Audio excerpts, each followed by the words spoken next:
Ah, rénover un appartement à Paris. C'est un projet qui fait rêver, n'est-ce pas? Mais soyons honnêtes, ça peut aussi vite devenir un véritable casse-tête financier. Alors aujourd'hui, ce qu'on va faire, c'est décortiquer ensemble le budget réel de ces travaux. Et pour ça, on va s'appuyer sur de vraies analyses d'experts. Bon, on ne va pas tourner autour du pot. La question qui est sur toutes les lèvres, c'est bien celle-ci.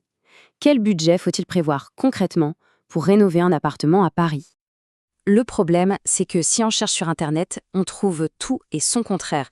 Les informations sont, disons, fluctuantes et souvent assez imprécises. C'est une vraie quête complexe. C'est pourquoi, pour s'y retrouver, il est absolument essentiel de poser un cadre, des bases claires. Justement, pour y voir plus clair, les experts sont unanimes, il y a une méthode assez simple, on classe les projets en 3 grands niveaux. 3 niveaux de rénovation bien distincts et bien sûr chacun avec sa propre fourchette de prix. Alors le premier niveau, c'est ce qu'on appelle le rafraîchissement partiel. Là, on est vraiment sur de l'esthétique, du cosmétique si on veut. On parle d'un coup de peinture, de changer les sols, peut-être les luminaires pour moderniser un peu l'ambiance. Surtout, on ne touche à rien de structurel, ni les murs, ni la plomberie.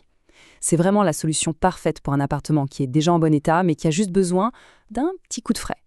Ensuite, on monte d'un cran, la rénovation complète. Là, le projet change de dimension, c'est plus ambitieux. On remet tout, absolument tout à neuf. L'électricité, la plomberie, on s'attaque aux pièces techniques, comme la cuisine et la salle de bain, qu'on refait de A à Z.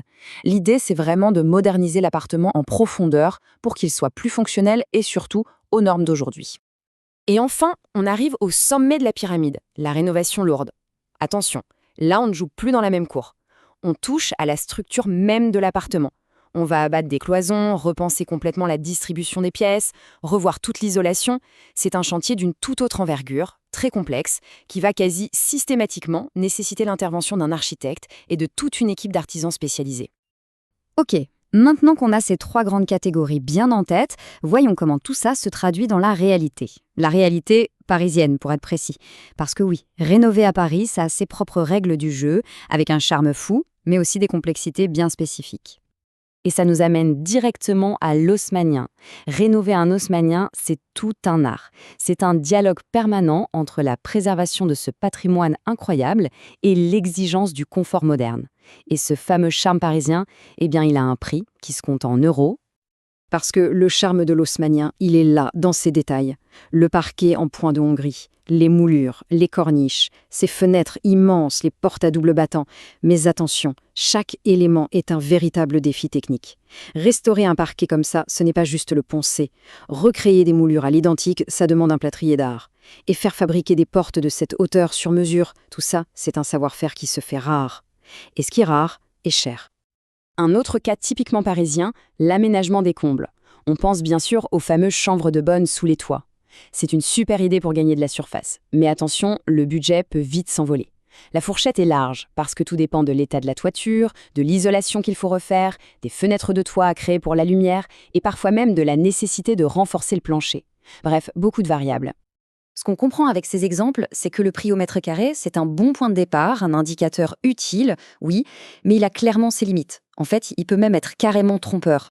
Et la raison est toute simple en fait. Toutes les pièces ne se valent pas en termes de coût de rénovation. Regardez, rafraîchir un salon ou une chambre, ça a un coût au mètre carré relativement maîtrisé.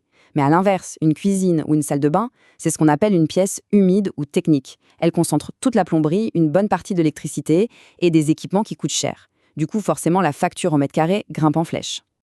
D'ailleurs, il y a des travaux qui sortent complètement de cette logique du mètre carré. Le grand classique, ouvrir un mur porteur pour créer une cuisine ouverte sur le salon. Ça ne se calcule pas au mètre carré, mais au mètre linéaire. Et c'est un poste de dépense majeur, un budget à part entière. Pourquoi? Parce que ça implique une étude par un bureau d'ingénieurs en structure et la pose d'une grosse poutre en acier pour tout soutenir. Donc si on veut vraiment avoir la main sur son budget, il faut aller plus loin. Il faut comprendre quels sont les facteurs qui font vraiment bouger les lignes sur un devis. Et ces facteurs, les voici. Ce sont les 5 vrais curseurs qui vont déterminer le coût final. D'abord, l'accessibilité. Croyez-moi, monter des plaques de plâtre au 6e étage sans ascenseur, ça a un coût.